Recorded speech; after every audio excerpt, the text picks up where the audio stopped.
Let me ask you a question first. What is happiness for you?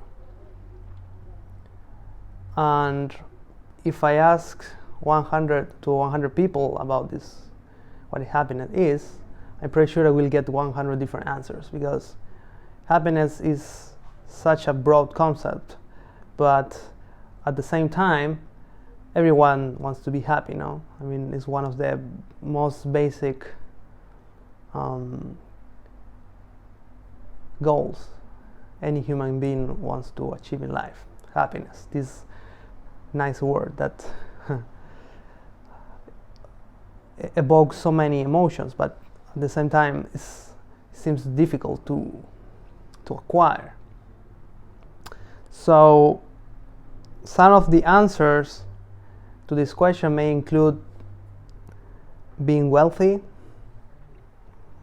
having a nice family, nice house, car, boyfriend, girlfriend, having a nice job or career, friends, being healthy, right?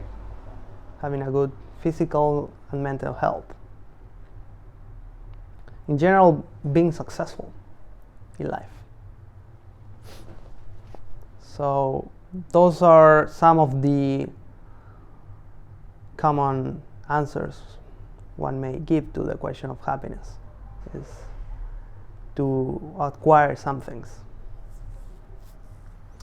I know if you can see a pattern here, but all the items I mentioned are things that either you need to acquire or you can lose them. For example, acquiring a house, buying a house or a car, something you need to get. On the other hand, you may have a good health now, but even if you make the best effort, it may happen that your health deteriorates, and it will deteriorate sooner or later. Or you may get some illness that cripples your health. So all the things that I mentioned are nice things to have. I mean, I'm not saying that those are bad things.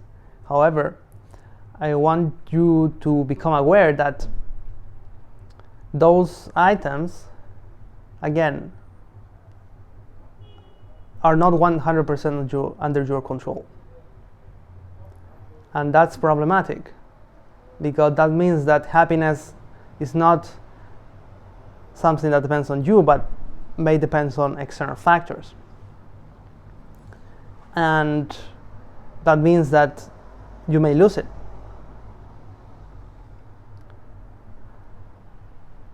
And in this video, I want to convince you that real happiness is something that you can get and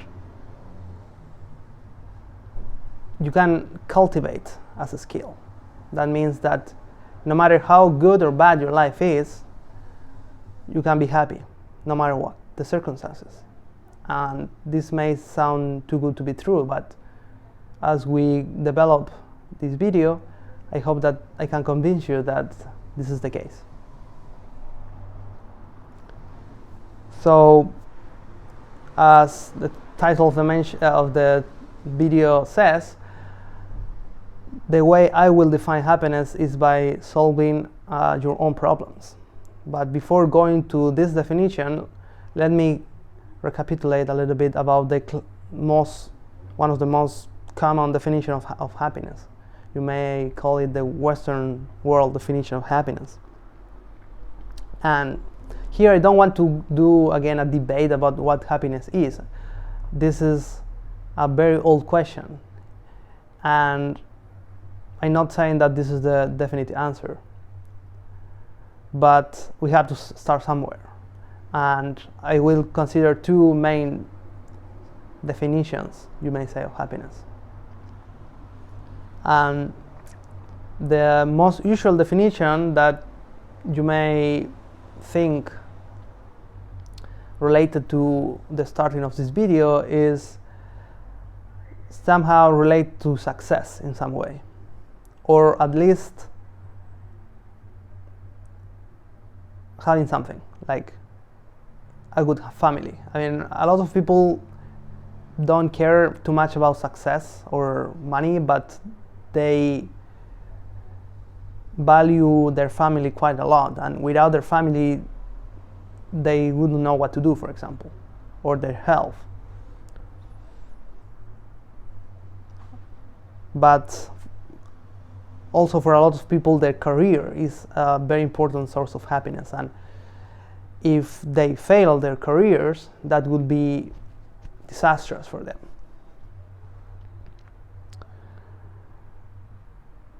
But also there are more shallow ways of defining happiness, such as by acquiring stuff, getting like a nice car or a nice house, as I mentioned, or traveling the world.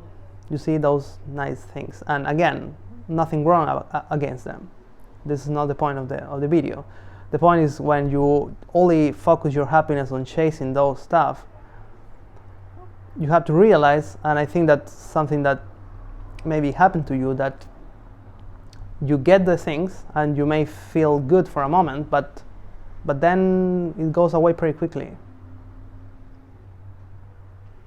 because you get used to the new experience or to the new gadget that you may get.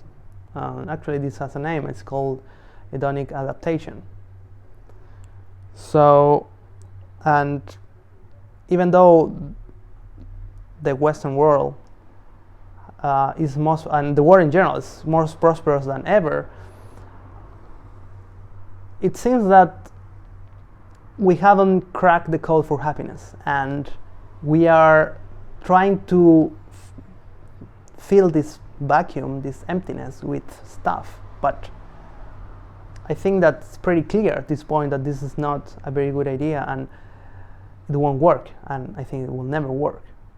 Happiness goes beyond acquiring stuff, and again, I'm not talking only about material stuff, but also more psychological stuff, like success, or being recognized by your peers, or having a bunch of friends or family. I mean, again, this is not something that is materialistic per se, but is in the same category of acquiring stuff or getting stuff. So, as I mentioned, there are two problems here, and the first one is that these things may come and go, and the second problem is that not everyone can get them. I mean, it's not sustainable with the planet that everybody is rich, for example. I mean, this cannot be the case, and at least in the short term, there is no way that everybody will be wealthy. And what we do with poor people, I mean. But even sometimes you can see that once people, after a certain level of wealth is achieved, like really money is not really a thing. It doesn't play a big role in happiness. Of course, you want to have the basic shelter, food, water, the basic stuff. But once you reach a certain threshold, it seems that money really doesn't help that much. Again, nothing wrong with money, it's great, but for happiness, it seems that it doesn't help you forever, and you have to look for something else. And worst of all, I think that a lot of people bullshit themselves thinking that they are happy. I mean, probably if you ask your friends, your family, are you happy? Most of them, they will tell you, yeah, I mean, sure. But deep down, I'm not completely convinced about this answer. They may be content, they may not be in deep pain, but I think that's setting the bar too short. I mean, that's like the minimum, but happiness is not just about going through life. Is, in a sense, to feel that you are contributing to the world. I think it's a little bit goes beyond that, just going through life and paying your bills. So I think that, again, a lot of people may say that they're happy, but is that really the case? That's an interesting question. So now, what's the way of happiness? That's the question. And there are a lot of spiritual traditions around the world that more or less preach that if you follow certain principles, you may reach the ultimate truth of reality, you may reach enlightenment. I don't know if you have heard this concept. That's more in the eastern part of the religion. The Western world, this notion of enlightenment is replaced more than going to heaven, right? So if you are a good person, you will go to heaven. And again, here, I'm not going to convince you that you become a monk or go to India to meditate in a cave. And maybe this is not a bad idea per se. Actually, the people that reach this truth probably are the happiest people on the planet. But I want to make a practical video for you, and I'm not going to suggest you to go to the Himalayas. Rather, I will propose a middle ground that allows you to be happy in this world, in this society, and you don't need to be rich for that, which may sound too good to be true, right? But it's not that difficult, but requires a change of paradigm. And again, all this channel is about the right principles. And here we're going to discuss what is a good principle for happiness. Again, this is not the ultimate way of happiness. Is not necessarily the best one. May work for you or may not work for you. And before continuing, I want to be clear here that all the principles that we will talk about through this channel may sound nice to you, may not. But even if they sound nice to you, it's not just about listen to them and say, yeah, that's great. You need to embody the principles. Again, this is not just about concepts, but about having a beautiful life. So even though listening to these concepts and principles, I think is pretty good by itself, it's not enough. So I will try to always do a call to action at the end of those videos, because I think that it's important that you don't, the theory is great, it's important, but also you cannot just mentally masturbate all the time with listening to self-improvement videos, of reading books, but also actualizing and applying the concepts. Okay. So what's my way to happiness? And I think that I glanced a little bit the definition at the beginning, but for me, happiness means, in a baked sense, is to have a sense of looking forward for life. I want to wake up in the morning and feel compelled to live. That's for me happiness. To feel like the life you're living is your life. It's not the life of someone else. It's not the life from your boss. It's not the life from your parents. It's about becoming the architect of your own life. I really like this concept of that I also mentioned in the first video about lifestyle minimalism, is that you want to become the architect of your own life, to design it, to be not just go with the flow in a sense, but be mindful about the decisions you are making in your life. It's very easy to go through life like a drone, like a zombie, and just going through life, but really that's, in my opinion, not the most meaningful way to live life. Of course that sometimes routines are very useful, but also you need every certain time to reflect about how your life is going, and maybe you can do some changes here and there to redirect, because it's very easy to become complacent. Even if you are having a nice life, it's very easy to get complacent, and that can get dangerous if you leave it like you leave a machine too much time without supervision. That's, in a sense, the principles are like the pieces of the machine, and they need some oil, some maintenance every now and then. So if you just leave the machine unattended for too long, it may start to behave in a weird way, right? So, but anyways, that's the end of the tangent. Apply the principles, not only listen to them.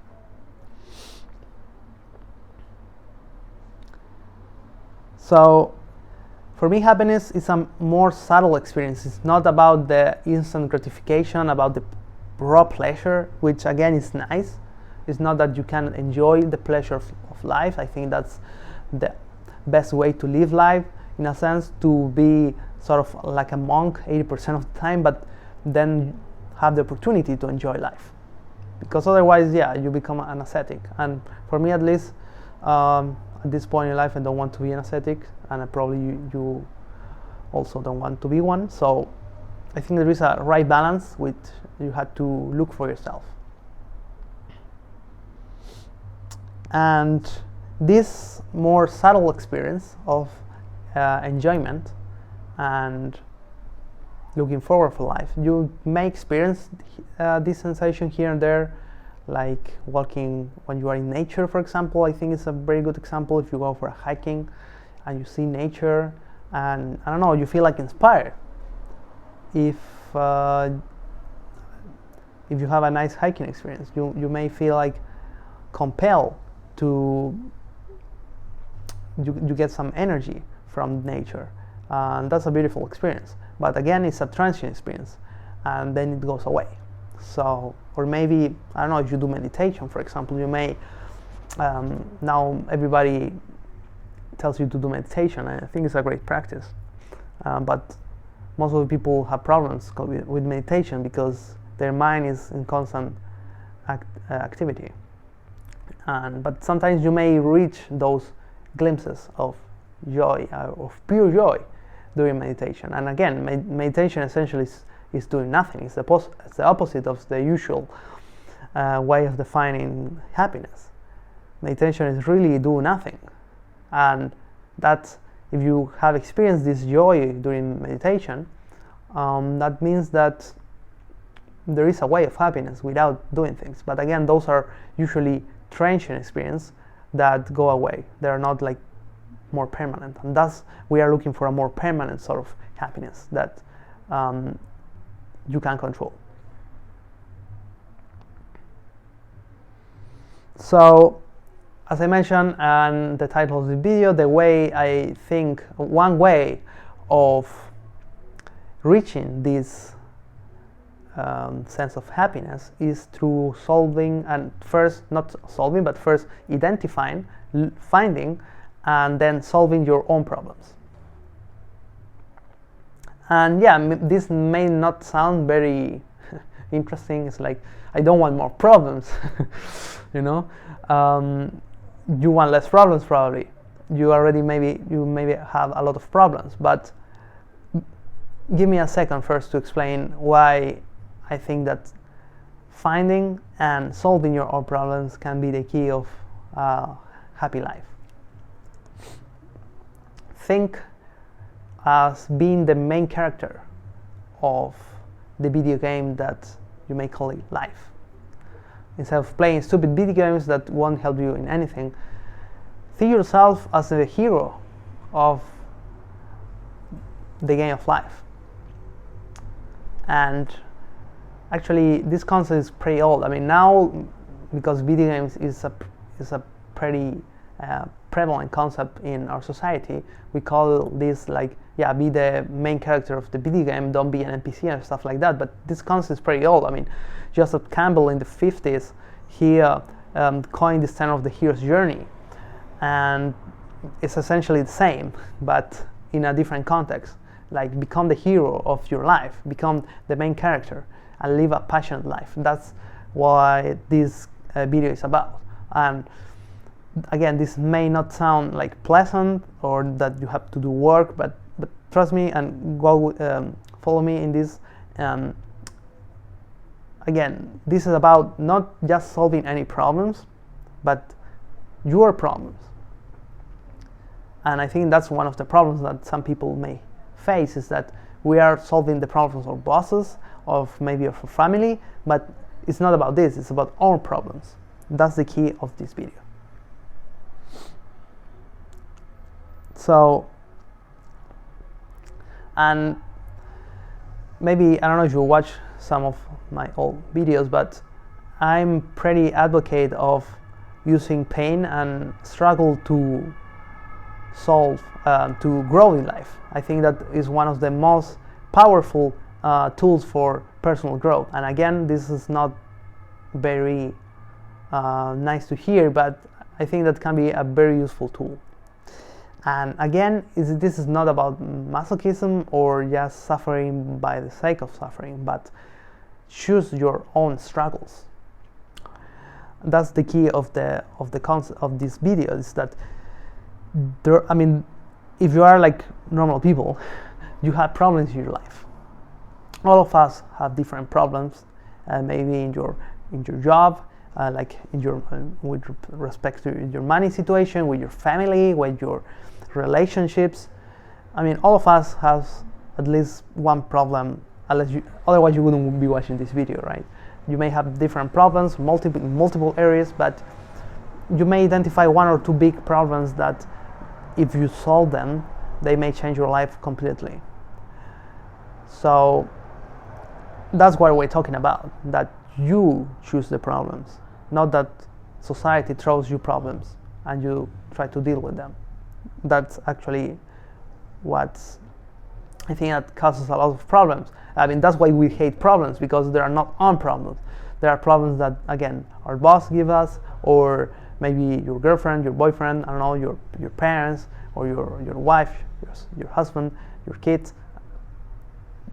I mean, there are problems that we need to deal with anyways, but here we are talking about our problems.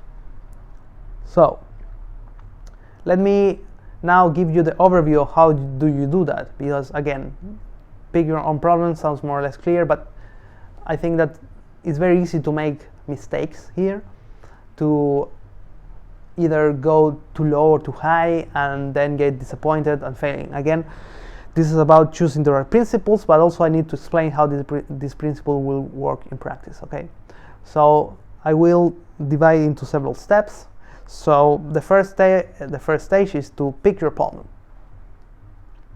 And again, as a personal anecdote, I mean, I'm a person that enjoys freedom. For me, freedom is one of my key values in life. And freedom not in the sense of anarchism or doing like really being like without rules, but having the freedom of defining what I want to do in my life. I think that's beautiful. And maybe you can resonate with this. Maybe you don't, but if you're like me, and I always record this episode thinking that I'm talking to my younger self, maybe 10 years ago. Personally, I always enjoy like the sense of freedom, and that's why also I want to do a PhD, for example, because you have a freedom that you don't have in a normal job, for example. And on the other hand, the most miserable I felt during my life has been, among other things, when I feel like trapped, when I don't, when I'm not doing what I really want, and when, in a sense, I'm the bitch of someone else, which again doesn't sound nice, but it's not just about being stubborn and not following the rules. It's not about this. I mean, actually, when I really want to learn something and I'm completely okay with listening to a master or to a teacher, it's not about just following my own way like stupid. It's about that choosing the problem, the big problem. But the most dissatisfied I've been in my life is when I cannot do that, when I just doing what others tell me what to do, in a sense. Maybe you can resonate with this experience.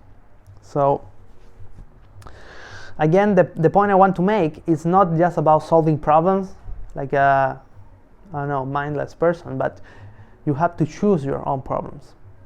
That's the key, your own problems, not someone else's problems. And so first, you have to find one big area of your life that you may be struggling and that you will want to change radically. So it may be your job, maybe your family, your health, or your relationships, or there are other subjects, other areas, but just to give an example, try to think big, in a sense. Look at a big problem, like a big area, and choose a problem there that you really want to tackle down. Again, this is about a more long-term project, but we are going to explain this more into detail as I go through. But the idea is that you choose like a big area of your life you really want to improve in the next maybe 1 or 2 years, or maybe more, and that you maybe have been procrastinating for a while, or that sometimes you are dissatisfied but not so much, so that you go through life, but at some point you may be fed up and you may decide to take action. So look at a problem that you want to work with for the next 2 or 3 years, or 1 year maybe, depending on how severe the problem is. And again, you may be working on a nice project, for example, in your job, but if the project is not something that you created, or you decided, or you are the one making the big decisions, then this doesn't count. Even if you are working on a cool project with nice people and you enjoy doing it, this doesn't count. You have to be your problem. That's the first step. And just to give an example, I will do a very simple one that a lot of you guys may be struggling with, and is the dating problem. Let's say that you want to improve your dating life, and again, I'm not an expert coach, and again, this is not about the techniques, even though I will maybe suggest one way of going through this, but this is not just about the step-by-step formula. It's more about a macro way of handle the problem. So I think it's a pretty common problem among young guys, and not so young too. But again, this example, if you follow through and you understand it correctly, you will be able to apply for any big area of your life. It can be your health, fitness. You may be, for example, want to lose weight or to gain muscle, or you may want to change careers, or I don't know, maybe you have problems with your wife or your husband in your relationship. You feel that the relationship is not going well. I mean, you can apply this to any big problem in your life. But to make things simple, we are going to consider this example, because it's good to have a concrete example. So that's the first step. The second one is to go big. Let me explain this. So don't, this is about improving your dating life. Suppose that you want to do that. So don't choose as a goal, I want to get a girlfriend, or I will talk to the girl I like. That's too small goal. You have to choose a big goal. And again, this won't be solved in 1 day or in 1 month. It will take you probably a couple of years, or at least 6 to 12 months if you are very rigorous. So think big, but become aware that this won't be solved overnight. But that's not a problem, actually it's good. And the problem that, for example, talking to or getting a girlfriend is something that you cannot control, because maybe you like a girl and she may not be interested in you, and what you can do, I mean, you cannot manipulate her to like you, right? Or getting a girlfriend, again, this will depend on many factors. I mean, you may get lucky at the first try. I mean, you may go talk to a girl, she likes you, and that's it.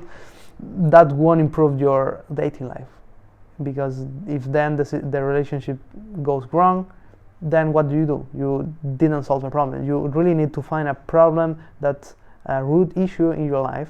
Like in this case, I would say, for example, I want to become good at talking to women, or even better, I want to improve my social skills, because after all, if you can improve your social skills, you will be able to talk to anybody.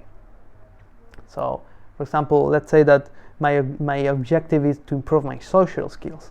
This is a pretty big goal, and I think that is very useful also. So let's say that that's the big goal that I want to choose to improve my social skills.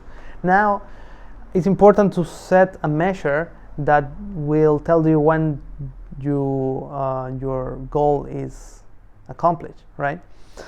And you should try to pick a metric that will tell you this. So, for example, in this case, you could choose I'm not afraid of approaching and talking to anybody I want to talk.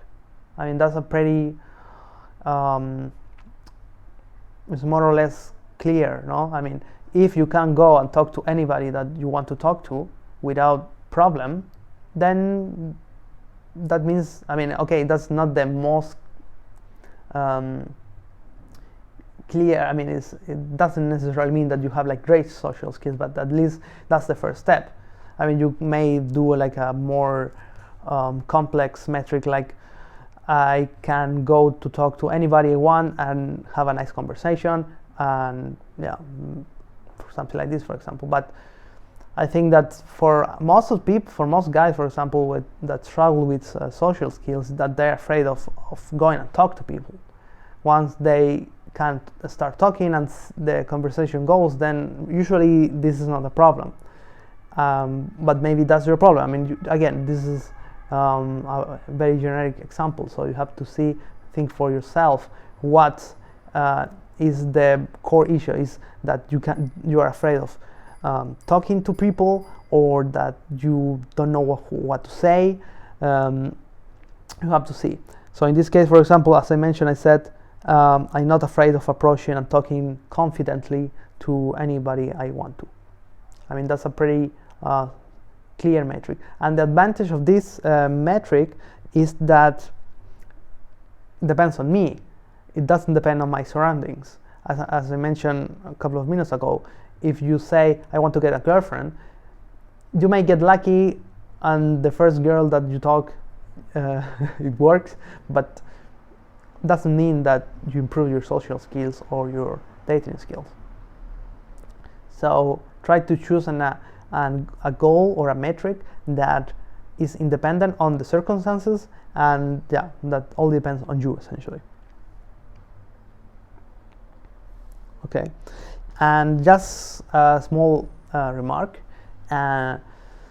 For more basic problems, which doesn't mean that they're necessarily easy, but for more ground level examples like this dating or your health, fitness, the metrics can be quite measurable, like easy to determine if your goal is satisfied or not.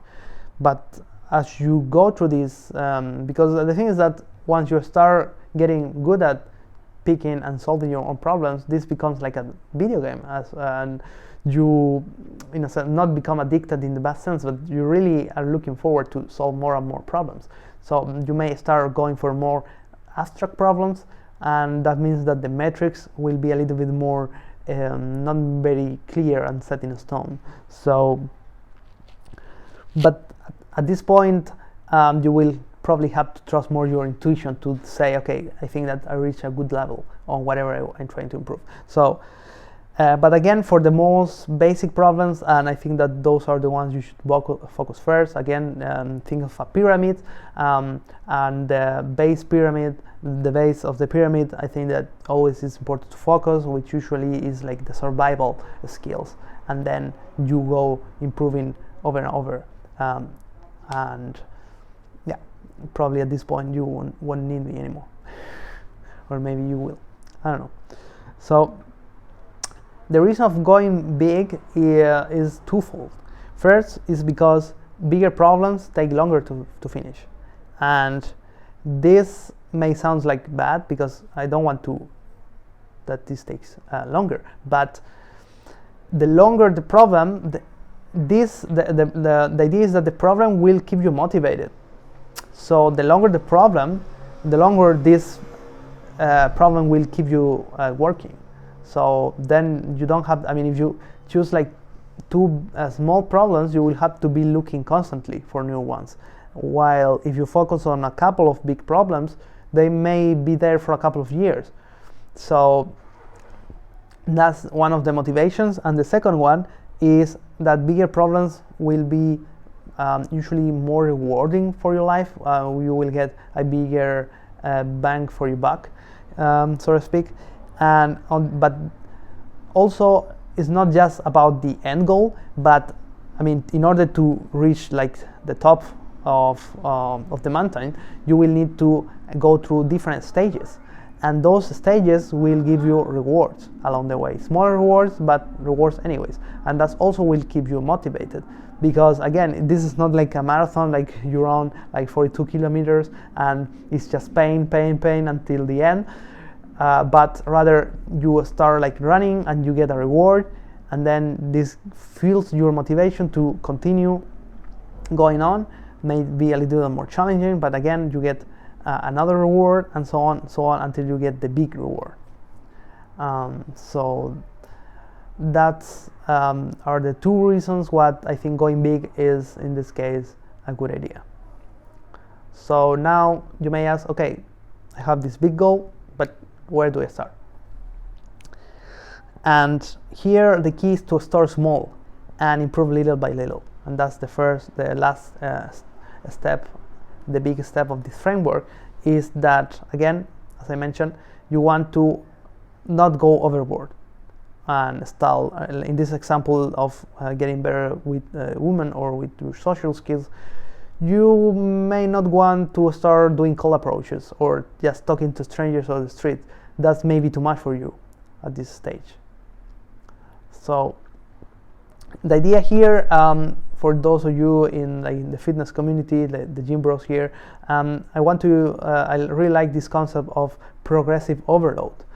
The concept of progressive overload in the gym, essentially, for those of you that don't know this concept, means that in order to get stronger, you will need to improve the volume of work over time. That means that you will need to improve either the reps that you're doing for set, or the number of sets of a given exercise, or the weight. I mean, those are the three variables you can modify to increase the total amount of work you are doing, right? Either you do more sets, reps, or weight, or a combination of those. So the idea is that when you start, I mean, also I could have given the example of getting more muscular, for example, but you can try to apply it as an exercise. So you, when you start going to the gym, again, you start with very little weight, or even not weight, because you want to master the technique, and probably, I mean, anything essentially will give you a benefit, because if you haven't gone to the gym, you haven't done any exercise, essentially anything will work. But as you start to progress, the amount of effort required will increase. So that's the concept of progressive overload. So now, how do we apply to this concept of the dating, right? So you could start small, for example, going to a mall, or going to a shop, a store, and there you can just ask some questions to the salespeople there. And since that's their job, I mean, their job is to talk to you and try to sell you something. That's great. I mean, their risk of rejection is zero, and they cannot reject you. unless maybe if you go like, if you look like abuse and you go to a jewelry store for example, yeah, maybe or a very expensive store. But if you just go like a normal mall, or I don't know, you may go to talk to Jehovah's Witnesses or something like that, people that want to talk to you, or so you just go there and there is zero risk essentially, because they are, in a sense, they're getting, I mean, if you go to a mall, they are getting paid for talking to you, so they cannot react you essentially. So that's, and even if, I mean, you don't need to talk to like a beautiful woman, you can just talk to an old lady there. If you want to even start even easier, like you can talk to the old ladies there or the guys there, people that you may not feel threatened, and you will see, okay, that it's fine, there is no problem, and then you may try with a nice girl if you like her or you find attractive, and you repeat the process, but again in the same setup of being in the mall, where the risk of rejection is zero essentially. So again, that's a very easy way to start, and you may start, I don't know, going once a week or every second or third day, whatever. And the idea is that maybe at first even this will be quite challenging, but after a while you may find that this gets easier and easier, and it's like then you can do it like any day, you know, any time of the day. So then that level becomes like easy, so you will need to go to a next level. So let's say that you are okay with that, and then the next level may be to go to the street and ask for direction, for example. That's pretty common also exercise to doing like cold approach in a sense, to talk to people. But again, here at this stage you are just interested in say hi, I want to go there, do you know, and get the answer, and then say thanks and leave. I mean, just about that. Very simple. It will take you like 30 seconds or 45 seconds at most. I don't know how long, how difficult it is to get there. But again, it's not about talking to people or getting numbers. At this stage, it's just about going there and saying hi and asking a question, and seeing that people most of the time are pretty nice and are willing to help you. Because I think that a lot of the fear we have to approach to people is that we start getting all these mental images of all the bad things that can happen. And I think you have to rewire your brain, literally. You have to rewire your brain so that you think of people as being nice and being helpful. And that's essential. I mean, this is mostly an inner game stuff. Literally, the techniques or what to say becomes completely irrelevant once you have this mindset of, you know what, I can talk to anybody, I am not afraid, I don't care. And if someone rejects me or even tells me like I'm creepy, I don't give a fuck. I mean, I don't care. There are so many people there. I just need a couple of people that like me. So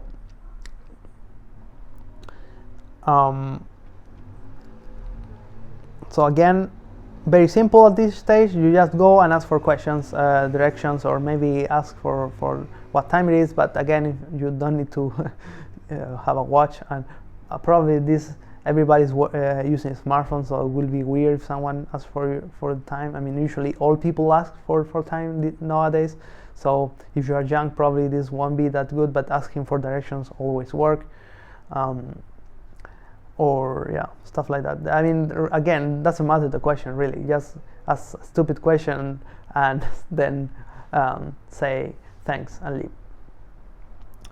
And again, at the beginning, this may be a little bit frightening, and you may start again with old people or guys or people that you don't feel any you are not feeling afraid, or even the police. I don't know if you're not afraid of the police, if you're not doing anything wrong, maybe the police or whatever. And then you may start scaling and whatever. The thing is that you maybe make the challenge a little bit harder in the sense that you may start talking to girls that you may find attractive, for example, and asking the same question. Again, at this point, you don't need to engage in conversation. It's just about this small piece of conversation. You may even rehearse to yourself and be ready to say it, and that's it, and then leave. You don't have to do anything else. Very simple. Now, after you are mastered this level, is like the second big level. The third level would be like starting to do like engage in a real conversation. Again, you may start asking about the direction and then try to engage in a conversation if things go well. And I'm pretty sure that this will terrify a lot of you. I understand this. But again, you can watch also my episode about improvement equals failure. And because really I think this is also a very foundational episode, because thinking about failure as something positive rather than something negative is key here to improve your life. And if you are feeling now terrified that you may be a joke to someone because of what you are saying, then that means that you are afraid of failure, you are afraid of what people will tell you. And I think I will do a separate episode just about fear, because I think that, I mean, if you can remove your fears of your life, you will become invincible. Nobody will be able to stop you. I don't know if you can grasp the importance of facing your fears, but anyways, I think that's getting the exposure and feeling the fear in your body as you get closer to the approach. I think it's pretty valuable. And again, this may sound very terrifying, but I mean, what's the worst thing that can happen? And they may go straight and ignore you. So what? I mean, if someone doesn't give a fuck about you, you don't want to spend any time with them anyways. I mean, you should only spend time with people that really wants to be with you. And so if someone ignores you, then so what? But maybe someone will smile at you, and that's a good opportunity. So be okay of making the clown here and there. It's completely fine. I mean, I'm making the clown here, and I don't care because I know that that's the only way to become better at videos, is to making mistakes and getting stuck here and there. But also I think that if you can appreciate that, I mean, this is about the message, not the messenger, but also I know that's important to be able to deliver a good message and make it engaging for you. But anyways, failure is not optional, it's mandatory. And ultimately, if you pay real attention, you can realize that all fear is in your mind and it's not real. And that's one of the most important, again, this you may at a conceptual level understand and say, yeah, of course, all fears are just in my mind, but it's not about, again, it's not about understand the concept, it's about being able to feel it. And trust me, you can literally become a person that doesn't have any fears, which may sound too good to be true, but I don't have any fears, so you can too.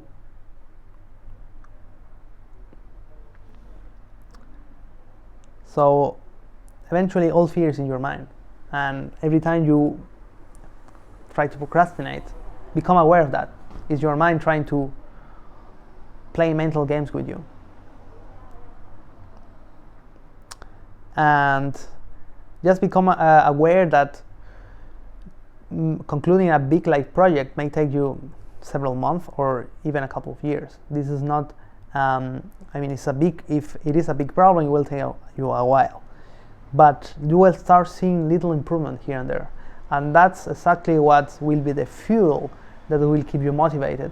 And again, this is not an extrinsic motivation in a sense, it's an intrinsic motivation, because you are seeing the progress and you see that you are getting better and better and better over time, which is a beautiful feeling. And that's exactly what I mean by happiness, is that you are looking forward to become better, because once you start seeing the small victories, these start to compound over time. And the thing is that usually you will spend most of the time like in the lower levels, but if you keep working and you are patient, at some point the benefits will start to compound in an exponential rate, and you will become great in no time. And for me, this feeling is fascinating. This is for me true happiness. I don't care about the pleasure. I mean, the pleasure of life are okay, but really for me, this lasting happiness that I have in any moment during my life, no matter what happens, that's beautiful. So you may ask, okay, let's say that you are in a shitty job. I mean, I know of you probably are in a shitty job and you want to quit, but you may have family, you may have things to pay, and you say, you know what, I mean, I cannot quit my job, so I want to feed my family, or I don't know, I'm paying rent, I can't just quit my job, right? So, I mean, let's say you have a family, because, I mean, if you live by yourself, maybe it's easier, but even if you live alone and you want to change careers, for example, or quit your job and try something else, and you are afraid because it's not easy and you have a bunch of excuses, but you really are not satisfied with your job. That's also pretty common. And of course you don't want to leave your job right away. But, and again, I'm not talking about just quitting and start following your passion or whatever. Let's say you have like a real passion you will want to pursue, but you are afraid or you don't know how to do it. I'm not talking about just quitting and don't knowing what to do. I mean, you have to be strategic. Again, we're talking here about starting small. But you know what? Your life is yours, and every decision you make, good or bad, is yours. And I think that at this point, you have to become responsible of any actions you make in your life. And on the other hand, what's done is already done. You can only take care of what your life right now and what you can do right now to change the course of your life. I just want to emphasize that any moment of your life, at any moment of your life, you can change it, change the course of it, and you can start with a small step. So don't make excuses about that. I don't know, I invest 10 years, 20 years in my career, but I don't want to do it anymore. Because those 20 years probably are not waste. You learn a lot. And at least you learn to what you don't want to do. And what you can do now to improve your current situation. Again, I don't have time. Go watch my first episode about how to get 1 extra free hour every day, forever, which can be dedicated for trying to improve your job situation, or trying to learn a new skill, or to, let's say, maybe you even don't know what the hell to do with your life. You are confused. Choose finding your meaning in life, your life purpose as a project. I mean, this can be a quite big project for a lot of us. Like, a lot of people, a lot of young people don't know, like, are not clear with their careers or with what to do. Choose this as your main goal in life, as your big goal, because knowing what's your life purpose in life, your dream career or job or business, I mean, you will be working a significant part of your life. So doing something that you are passionate about and you are doing a contribution to the world is one of the most important things in your life. So if you are not sure about what's the best thing, pick this as your project before trying anything else. You don't want to do radical changes necessarily. Maybe you are, I mean, I'm the type of person that don't have problems going like cold turkey with stuff, but sometimes it's better to start small because there may be constraints in your life that will make it difficult to do big changes, but you again start small. And it may take you years to reach your ultimate goal, but that's fine. I mean, again, this is not about it's not a race against time. It's about getting improvements and become the best version of yourself. That's what this journey is about eventually, to become the best version of yourself. So, and again, this is an ongoing process. After you start finishing your goals, you will start getting new goals, maybe even bigger goals. That's exactly what we're talking about here, and that will fuel you for the rest of your life. I mean, you may decide at some point to retire, but you know, the most people, I mean, yesterday was in the exhibition about Picasso. Picasso lived until pretty old, and basically he worked until the last day of his life. The guy was freaking passionate about doing art. And you may have your opinions about his personal life, but as an artist was pretty amazing. And that's the sort of, I mean, you don't have to be a workaholic. And personally, I think that also he has some personal problems that somehow, you need to work to numb, in a sense, some negative emotions, but it's about doing whatever you want with passion and living your life in that way. Become the architect of your life. And again, these small improvements that you may start doing, the small changes, will give you more energy. You will feel more motivated to wake up in the morning, and even you may become more productive in your normal job. Let's say that you want to change jobs also. So you have to start somewhere, and you have to start now. Don't procrastinate. Don't wait until next year. Don't wait until next month. Start now. And that's it all for today. I thought that I would speak less, but almost 1 hour. Oh boy. So, like, subscribe.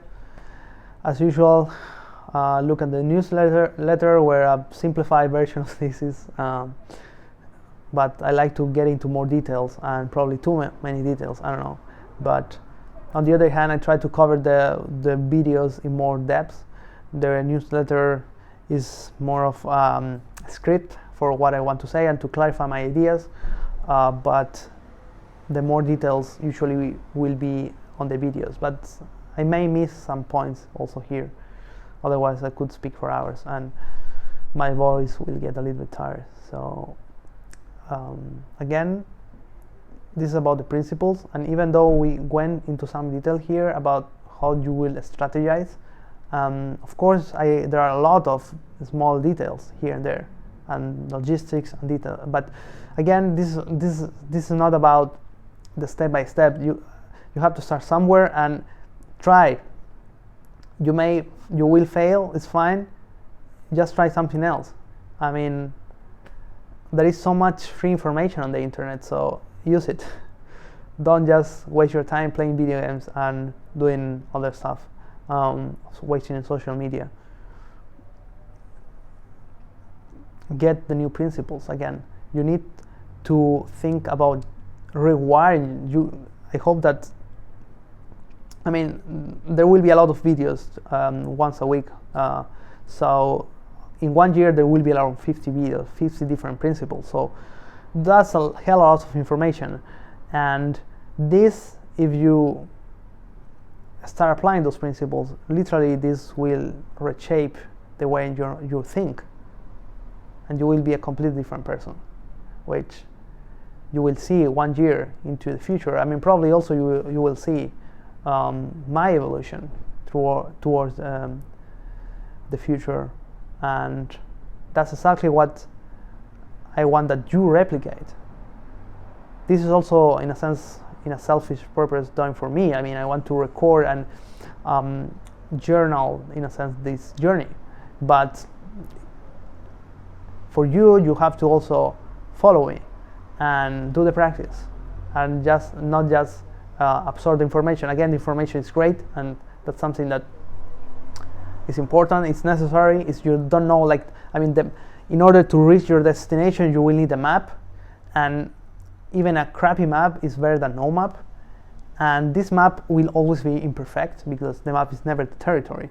But the maps, the mental maps, which are the videos here, the principles, will be updated over time, and you will get better mental models about how to live life.